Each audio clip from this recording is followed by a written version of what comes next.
Hello, everyone, and welcome to day 2 of our biggest event for the year as we bring together our largest gathering of leaders in the Caribbean to discuss many of the issues surrounding corporate governance. I am Kamala Rampersad de Silva, Chief Executive Officer of the Caribbean Corporate Governance Institute. We are live this morning on YouTube, which will run for just about 15 minutes.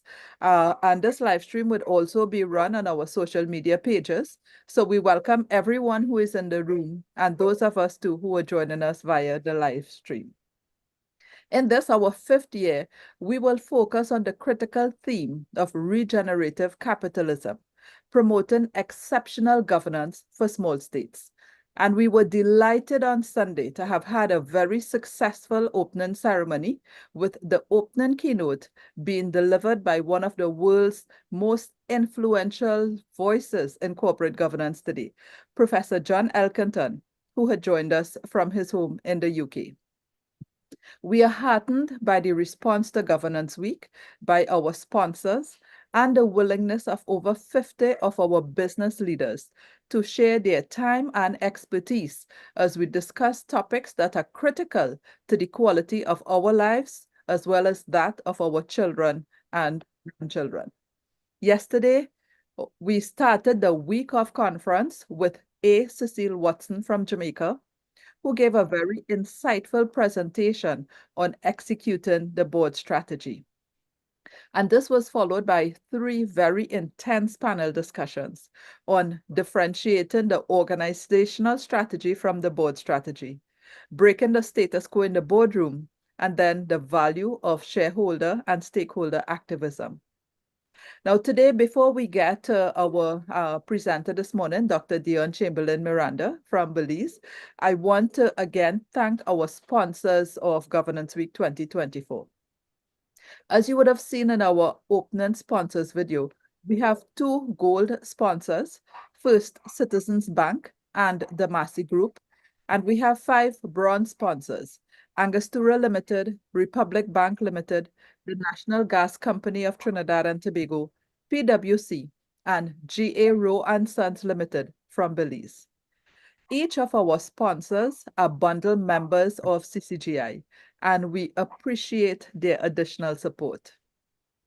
So to those of you here today who are not yet members, we wish to remind you that the Caribbean Corporate Governance Institute is a nonprofit membership organization, and we welcome everyone who wishes to join us in our pursuit of our purpose of improving corporate governance practices in the region. Today, our membership includes persons from Jamaica, Barbados, St. Lucia, Guyana, the British Virgin Islands, St. Martin, St. Vincent and the Grenadines, Canada, Trinidad and Tobago, and then last year, we welcomed members from Belize. There are lots of benefits to being part of a vibrant organization like ours, including benefiting from discounts to our training programs. So if you are not yet a member, do consider joining us and actively contribute to the conversation on how we can improve leadership and governance to achieve sustainable outcomes. Persons may join as individual members, or your companies may choose to pay for bundle membership, which can cover from 6 to 12 members. Today, as we continue our signature event, Governance Week 2024, which will continue until Friday, June 21st, we have opening presenters on each day, followed by 3 panel discussions. Tomorrow, we have Jason Farley from Guyana. On Thursday, Eileen McGlynn from Curacao, and we end on Friday with Derek Rajak from Trinidad and Tobago. Following our opening presentation this morning from Dr. Chamberlain, we will have 3 panel discussions. Panel 1, which will begin from 1 to 2:30 p.m., would look at turning the wheels from profit generation to regenerative capitalism. It's going to be an exciting discussion. Our panelists are Dr. Joseph Khan and Jacqueline Kwamina from Trinidad and Tobago, as well as Alice Rowe from Belize. Panel 2 begins at 3 p.m. and will continue to 4:30 p.m. And the topic is effective oversight for sustainable outcomes. Our panelists are Ian John from Trinidad and Tobago, Simone Pearson from Jamaica, and Nigel Niles from Guyana. We end today with panel 5, looking at development and personal growth for executives. And our panelists are Lara Quantrell Thomas from Trinidad and Tobago, Asif Jassat, who is Trinidadian but is joining us from Canada, and John Edgehill from Guyana. So you can expect tremendous learnings and insight from them. And in fact, the 50 plus panelists who are participating over these 5 days of conference. You should all have received detailed agendas for the week from us, but if you didn't, please email us at info@caribbeangovernance.org and we would be sure to share these with you. I would also like to briefly share on some of our upcoming events and workshops. On Monday, July 8th, we bring our Role of the Board series to an end with Dr. Chris Pierce from the UK, taking us through how a good board is run. If you missed the other workshops in the series, you can still register for this one and get a thorough understanding of board dynamics. Dr. Pierce brings global experience to it, and he's very generous with his time. So he will be sure to answer all your questions during this workshop. So don't miss the opportunity to interact with him.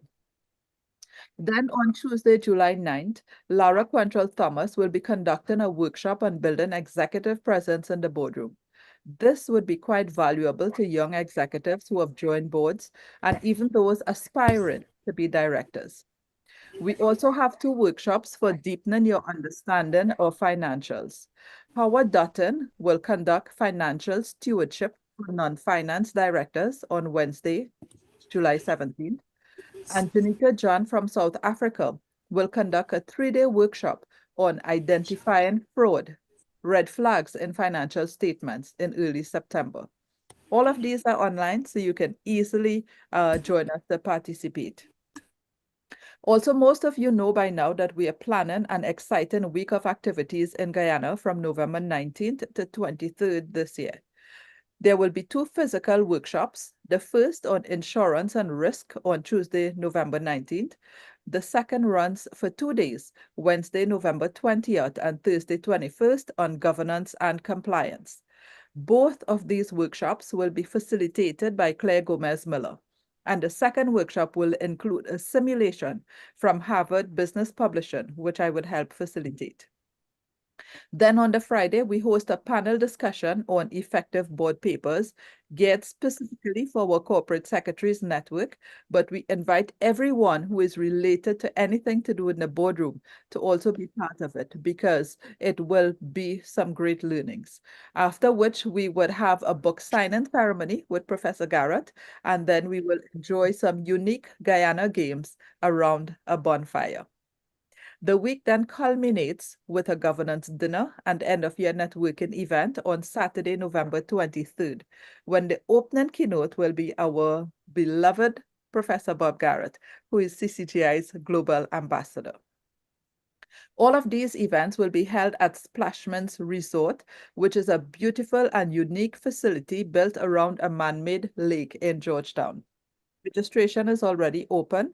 We are offering special packages for room and meals for the weekend and are given first preference to previous participants of the end of year event. Space at Splashman's is extremely limited, so we encourage persons to book your spaces before the end of July, after which we will open it up to everyone. Now, I would just like to make some brief housekeeping announcements before we get to today's agenda. Please ensure your name is correctly captured on the screen. We are in a virtual room together, which allows each of us to access and engage freely with the other participants. So we would like to ensure that everyone is easily identifiable. We also ask that you keep your microphones on mute throughout the sessions. If during the Q&A you like to make a comment or ask a question, you may unmute yourself, but then we ask that you please press your mute again to minimize any disruptive noises in the background. And of course, you may make comments or ask questions in the chat feature throughout the session. We would also put a link with a survey at the end of today's session, and we would appreciate your feedback. It takes less than 2 minutes to do so. And now, as we move into my introduction of our presenter, I would just like to share some thoughts to set the context for today's discussion. In the book, Why Nations Fail, it is argued that the violence and bloodshed in our history has embedded itself into the psyche of our people, contributing to the challenges faced over the last few generations. Today, it manifests in our governance structures and practices and is exhibited in high levels of crime and corruption, weak government institutions, and even poor corporate behavior. The Smart States Club, a book by a former president of Armenia, published in January this year, on how small states can impact the world, offers a shining light for the future. In his book, Mr. Armen Sarkisian gives a personal account of his interactions with leaders of many of these small countries, which have dealt with similar adversity, but which currently prosper because of choices made by their leaders to make a positive difference. These include Botswana in Africa, Ireland in Europe, and Qatar in the Middle East, as well as his country of Armenia, which had been under Russian control as part of the USSR. Each of these have demonstrated how possible it is to emerge victorious despite adversity and limiting beliefs, which is another way to say mental slavery. Today, our world requires us to be innovative, creative, and brave, but more so to act with integrity and honor in bringing the kinds of changes so necessary to save the planet and make people's lives better. As we focus on our theme of regenerative capitalism, promoting exceptional governance for small states, we are encouraged to think about how each of us can individually, positively impact our world. For Governance Week 2024, our challenge is to address how we take charge of our destiny and build a bright future that embraces the triple bottom line of people, planet, and profit. This, after all, is the basis of a capitalism that does not exploit, but seeks profitable organizations that utilizes and restores resources, leaving it for future generations. And so now it is my absolute pleasure to introduce our key speaker to start today's discussions. Dr. Dion Chamberlain Miranda is the managing director and partner in a successful bilingual consulting regional firm known as Chamberlain Consulting Limited, located in Belize, Central America, which operates on a social entrepreneurship basis. In her volunteer capacity, she is also the chairman of the Belize Coalition of Service Providers. Dion holds a PhD in Business Administration and a master's degree in Global Management from Phoenix University. She has completed a number of specialized training programs, including Leadership at the Center for Applied Sciences in Geneva, Switzerland, Scrum, ProSci Change Management, Disc Briefing, and Six Sigma. She continues to pursue growth through training and commitment to the region and development of companies across the world, but specifically the Caribbean region. She's an expert trainer in market access strategy, utilizing Caribbean Export Services Go Global program, as well as in customer service, teamwork, and leadership. The proudest capacity she holds is the wife of engineer Victor Miranda and mother to Matthew and Zachary. She believes that the level to which you can serve others is the level you choose to take care of yourself. Now, there's more about Dion, and you can read it in the agenda, which we provided for you because her full profile is there. But at this point, I would like to very proudly welcome Dion and invite her to share her thoughts as she delivers today's opening segment. Good morning, everyone. It's really a pleasure to be with all of you today, and thank you, Kamla, for the invitation. I'd like to start off by emphasizing the words of whom I believe to be the father of good governance, Cyril Hull. And he says that good governance is a victory, not a gift. And this really makes us ponder upon the question, what is the difference of governance and management? I know that sometimes we think it's just semantics, but it's really a crucial distinction that can shape an organization's success. So let's delve into this topic and explore some of the nuances together. You'll see me going back and forth and maybe simplifying things quite a bit. Trust me, I'm aware that I'm in a room with intellects, and so I'm not trying to talk down to you. It's just that we feel that there's often overlapping, and I'd love for us to make sure that we get as very simply into the topics, and then we can understand it a lot better and be able to discuss it after we're done. By definition, a board is an organized group of people with collective authority to control and foster an institution that is administered by qualified executive and staff. So bear in mind, the board plays a serious role, the qualified executive plays a role, and the staff play a role. And it's really the symbiotic relationship of interdependence within the three that will get us to the point of good governance.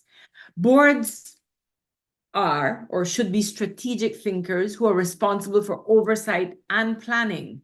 And they hold three main board duties, which, of course, duty of care, duty of obedience, duty of loyalty.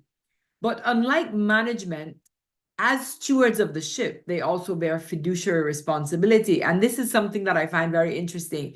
Many of us, as someone says, would you like to be on our board? We jump on and we say, oh, that would look great on the CV.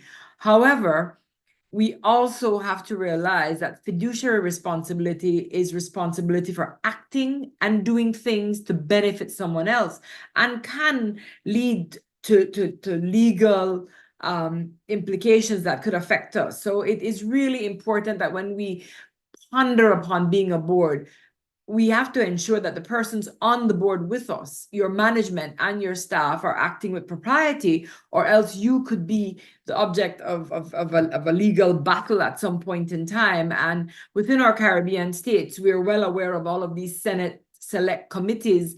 And honestly, I would never want to be called up for one of those, because that really affects your standing in the community, and your credibility is often questioned post whether you have been involved in the impropriety or not. So it's really important for us to realize that as we are acting and doing things, it is really to benefit someone else. It is whether we are there to benefit the organization, the corporation, but we do have fiduciary responsibility to shareholders and the corporation itself.